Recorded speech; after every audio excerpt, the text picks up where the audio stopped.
I wasn't able to get a video out yesterday, and I normally do every second day.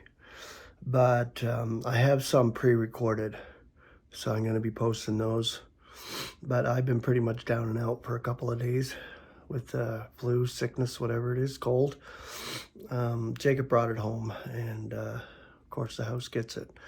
But yeah, so I'm still recovering, and gonna post these videos for you to enjoy. So grace and peace. So I'm gonna start sharing another tract. I love sharing these. It'll be in a few parts, but this one here was done by William Mealand, and the title says it all. When God is all in all. This is the end goal of God's universal plan. It's to bring everything back, reconciled through the blood of Christ's cross. Right now, he is beginning from the human side in calling out members of the body of Christ.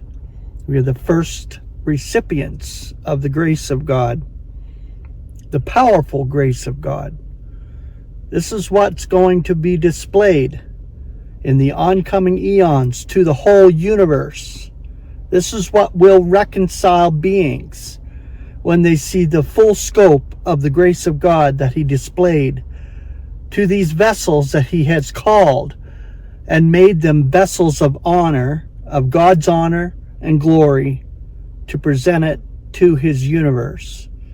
We are the very first recipients. We were chosen before the disruption for this purpose, to be called out of humanity, to be set up perfectly as God would set us up, to reconcile the whole of creation through Christ, our brother, our head, and we're part of his body, and we have a function. Each one has a function in the body.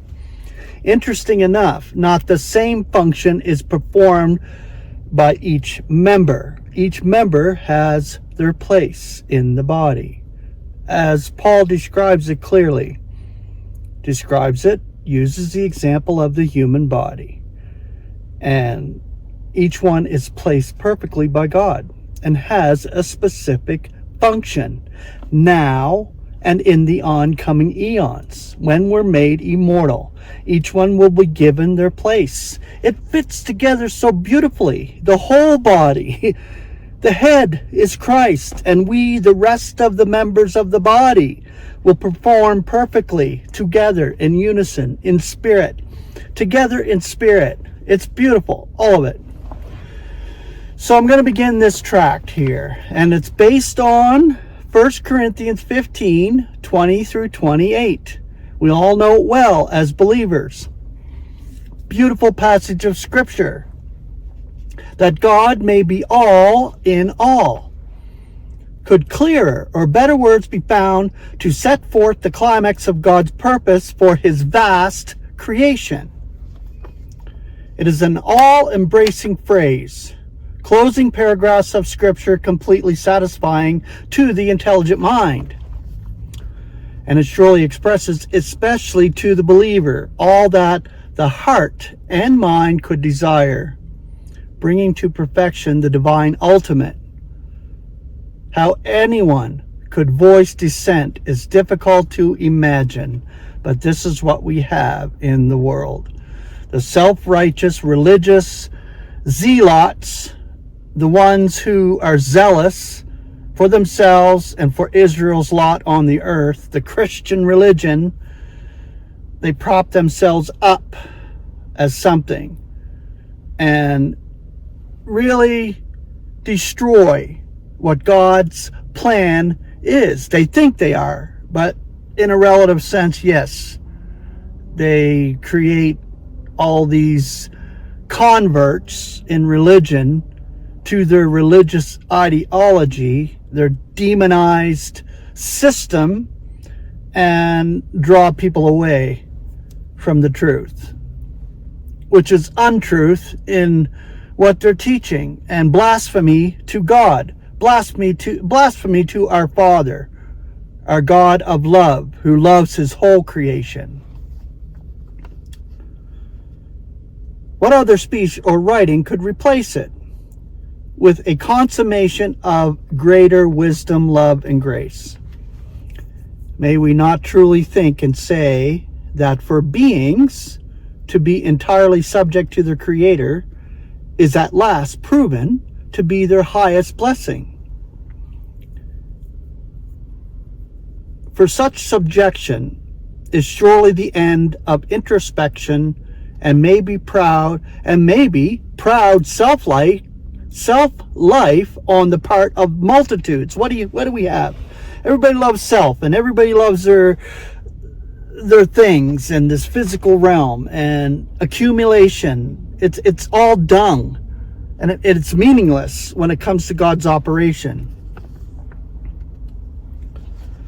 It would also be the end of fear and strife and the heart-searing dissatisfaction with life, which is the bane of so many.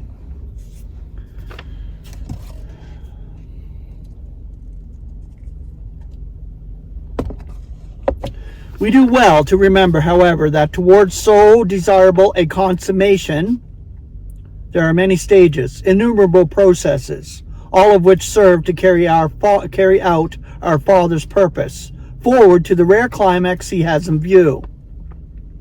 But time and space fail us to minutely detail all these steps and stages in so vast of a purpose. Let it suffice, then, to believe that such a noble end crowns all, and that the marvelous conclusion so wonderfully depicted by the Apostle Paul is alone worthy of God, and alone sufficiently rewarding for the sacrifice of the Son of his love.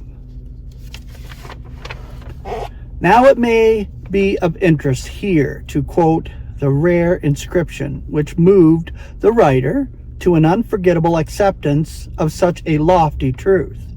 A friend had pointed out the significance of Paul's wonderful statement in the first chapter of Colossians, verses 15 through 20.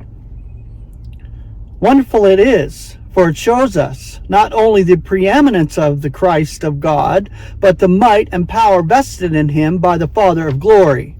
All creation created in him and for him. Stupendous thought, and with what involvement, a wondrous, unassailable peace, every part of which is through him, through the blood of his cross, and for the reconciliation of all to God, even the Father. That it is for him should indeed evoke our praise. He is so eminently worthy of so complete a reward. How seemly that to him all creation should be drawn, and for so supreme an end, that God may be all in all. For this lofty climax were the eons framed, that stage upon stage God's purpose in Christ might attain fruition. They are the ground wherein God effects his rare design of love, even in Christ, the appointed heir of the universe.